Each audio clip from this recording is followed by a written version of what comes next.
আপনি কথা বলতে পারছেন না মিডিয়েশন আপনি কোন আইনে আপনি কোন আইনে আমার বাইকে আপনি বলেন কোন আইনে ধরছেন ওয়ারেন দেখে কথা বলতেছেন স্বাধীনতা নাই আমাদের মিডিয়েশন কথা বলতে কোন আইনে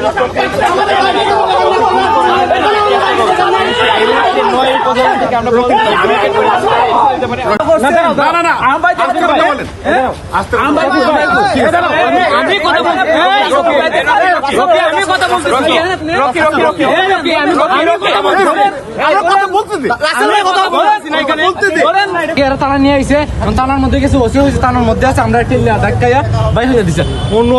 অফিসাররা হয় যে থানার মধ্যে নাই অনেকে অনেক কথা হইতেছে আমি জানি না আসলে মাঝে কই আছে নাই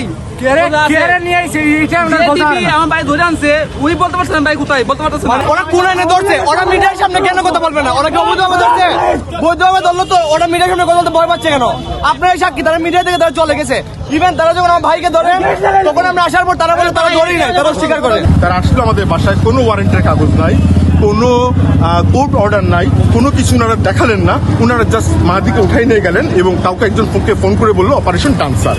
আমরা যখন জিজ্ঞেস করেছি কি জন্য ধরা হচ্ছে তার বিরুদ্ধে কোনো মামলা কোনো লিখিত অভিযোগ বা কোনো একটা কারণ তো দেখাবেন ওনারা যে এই একটা কারণে তাকে নেওয়া হচ্ছে কিন্তু ওনারা কোনো এখন পর্যন্ত কোনো সদুত্তর দিতে পারেন নাই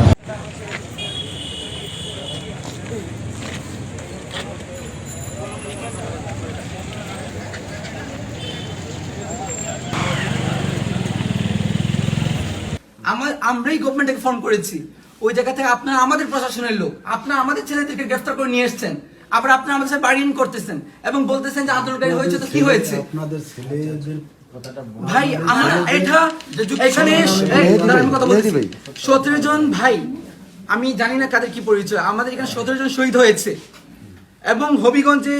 মোস্ট যেখানে সবচেয়ে ক্রুশাল ইম্পর্টেন্ট আন্দোলন হয়েছে এটা হবিগঞ্জ এদের মাঝে একটা বাণিজ্যক আমরা টানা কিন্তু পুড়িয়ে দিয়েছিলাম এসআই সন্তুষ্টি কিন্তু আমরা জ্বালাই দিয়েছিলাম আপনি আসছেন ঠিক আছে তো ওই জায়গা থেকে কোন সাহসে নিয়ে কথা বললাম আমি জানতে চাই আজকে